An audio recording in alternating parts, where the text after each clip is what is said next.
Hello everyone, today I'm going to be taking a look at another set for Conquest from Para Bellum Games. This time round I'm checking out the Inquisitors and Eidolon for the City States. In this you get a bit of a blurb about the Inquisitors on the back. Twice the height of a man, looming monstrosities that bear little resemblance to the men they once were. They are more machine than men these days. Not a dual kit, for once. This only lets you build the Inquisitors themselves. So we have our bases, rounds and squares, a single sprue, our instructions, and a card. So the card is for building your activation deck in game. Very important. Also has a little QR code on it. Your instructions is an A5 sheet with your labelled sprue and then how to build. It doesn't look like there are any options. They are mono build miniatures, so they'll only go together one way, creepy as it is. So sprue ourselves then, relatively simple. Everything looks crisply cast. All the numbers have arrows accompanying them pointing to the relevant part on the sprue itself. And the detail looks good. A couple of large sprue gates on pieces. You may not be able to see it, like this head. It's quite wide. So that may be an issue when I'm cleaning it off the sprue. But I think we'll go ahead, we'll get them assembled and we'll take a look at them in a bit more detail. Alright, I'm back and the Inquisitors are built. They went together fairly easily. The instructions were spot on, so numbers, positioning, all the rest worked very well. What I did run into though was with some of the joints, the fit had a little bit of wiggle room in them. So on the hands it's not an issue because then it just means you can reposition the hands in a different way to look a little bit more interesting. On the feet, specifically on these sort of ankle joints, to make sure that both feet sat on the ground flat was aggravating at times, shall we say. The main body is solid, the cloak is sort of three-piece robust thing, and then the hoods go on. That's all fine. It's just the extremities that I ran into a little bit of issues with. Overall, the detailing is really nice. The mold lines, seam lines are noticeable in some places, but are easily scraped off. They're not particularly egregious. I was looking at these with the potential to paint the body itself before you attach the head and cloak, which I think is doable, which would just make life easier to get these access points. However, the cloaks themselves, they have a noticeable join. Now, depending on how much that annoys you, you may want to assemble the whole thing, fill those, clean those off, because otherwise then you're having to paint over those once they're in situ. There was a couple of irritating sprue gate positions, one on one of these wrists where it was between two sort of hinge pivots, so it was impossible to remove the gate itself without removing a little bit of one of them. So I ended up, I think it was actually this one, so I ended up with, there's a disc on this side of the wrist as if it's the pivot point, but there's none on the other because I just had to cut it away so I could actually get the wrist to fit flush. So, 95% of the build, sweetness and light, 5% footering and swearing. As far as in-game goes, the Inquisitors are brutes. They have a 7-inch move, so they're like a medium cavalry type. In case you're wondering about size, they are around about 65mm high.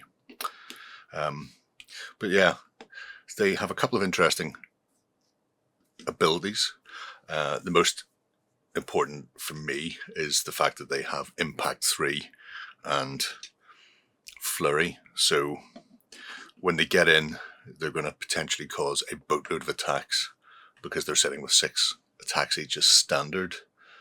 And then they also have Cleave 1, which isn't great. They're not going to be a big impact unit, but what they will do is throw a lot of damage into something lightly armored. So a good way of tracking down and dealing with maybe your opponent's light infantry, or hitting a flank, doing a lot of damage in that regard. But overall, the Inquisitors are an unstoppable bloody mess, so that's always good. Okay, so to lead the Inquisitors or your city-state faction, you can get this Eidolon, which is a resin hero. I pop this open. Comes this little tray, has a big bag of resin, the 2 bases, so for Last Argument of Kings and First Blood, his activation card for when you're building your deck, along with a QR code that should take you to him. Popping the resin out.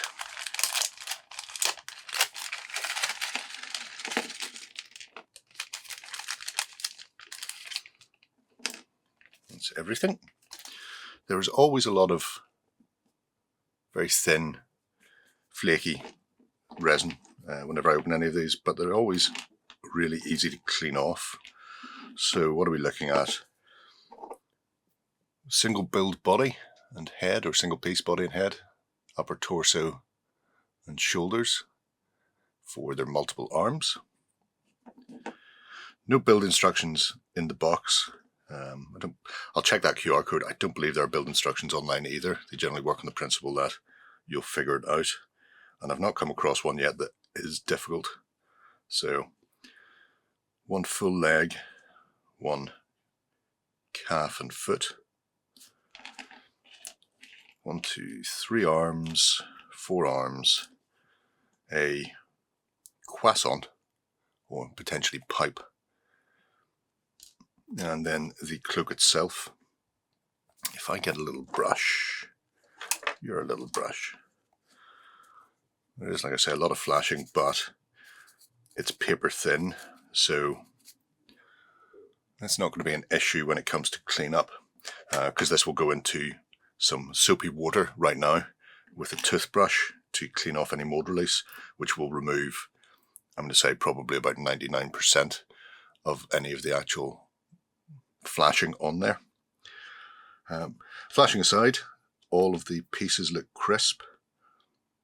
I can't see any air bubbles, and I'm not seeing any slippage. That might be a bit of a sprue gate. Yeah, I think it is. I'll have a better understanding once it's clean though, and I've assembled it. So let's do that. Okay, so the Eidolon is built, pretty much. 2 things. First off, my croissant. I can't see where it goes. My best guess is those 2 little holes there. It may sit in between those. But I can't see any pictures to confirm that that is definitely where it goes.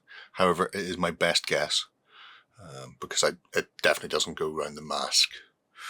So yes, croissant not currently on.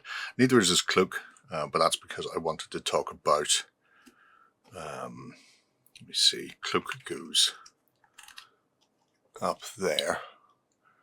So neatly fits in across his back. Or its back. Is it still a he? Who knows? I'm not checking. Build itself was grand, bar the croissant. I do obviously need to still straighten out the weapons, but the castings were very crisp. Small bit of filling to do on this loincloth where it meets. You might be able to see the little line there. So that's a join that would need to be filled or sanded. Otherwise, slight seam line on the back of one leg and minor, very minor things. So really good quality resin once that flash comes off. There were, however, 2 bits of artifacting. Now, if I pop that on again, it would sit there. So you can see in kind of underneath, around the hip area.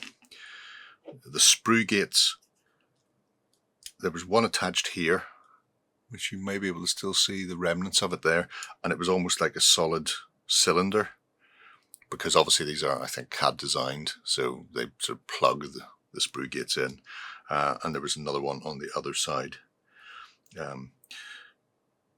They needed to be carved back just so you don't end up with a huge rectangle that doesn't look like it's part of that cloak.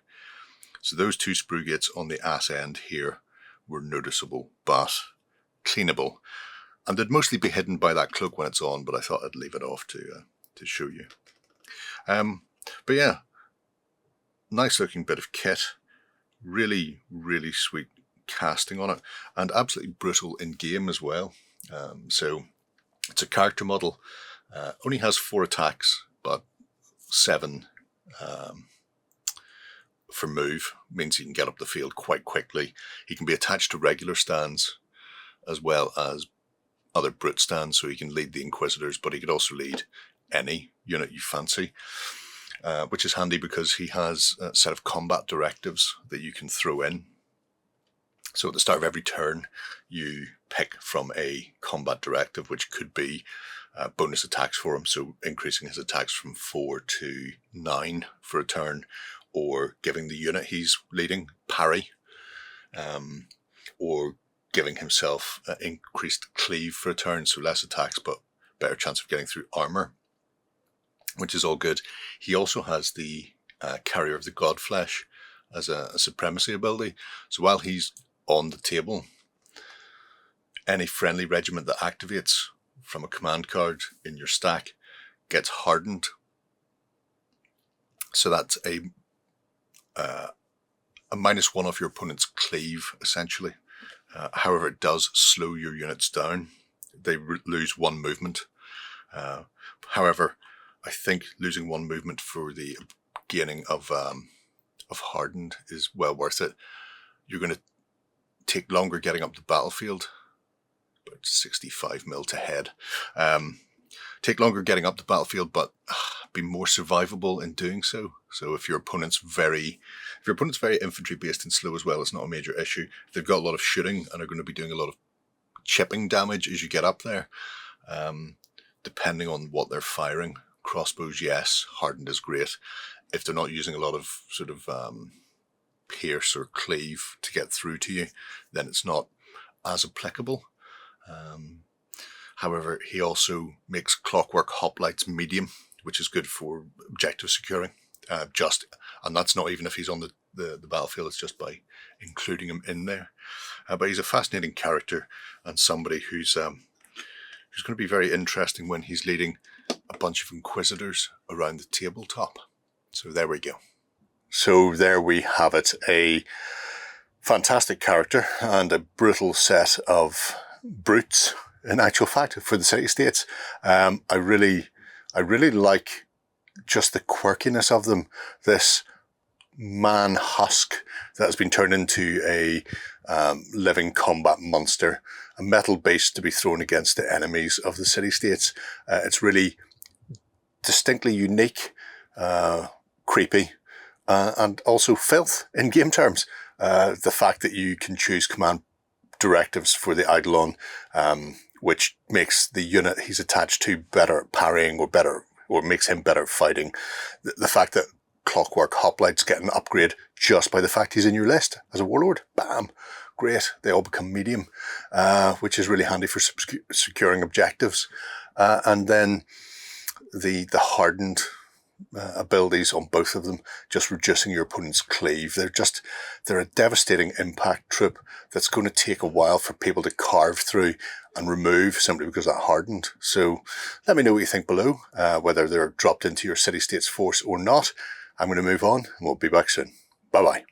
Go ahead and check out our other content on screen now. And while you're at it, why not hit subscribe and remember to ding our dong. Go on, you know you want to click it. Go on.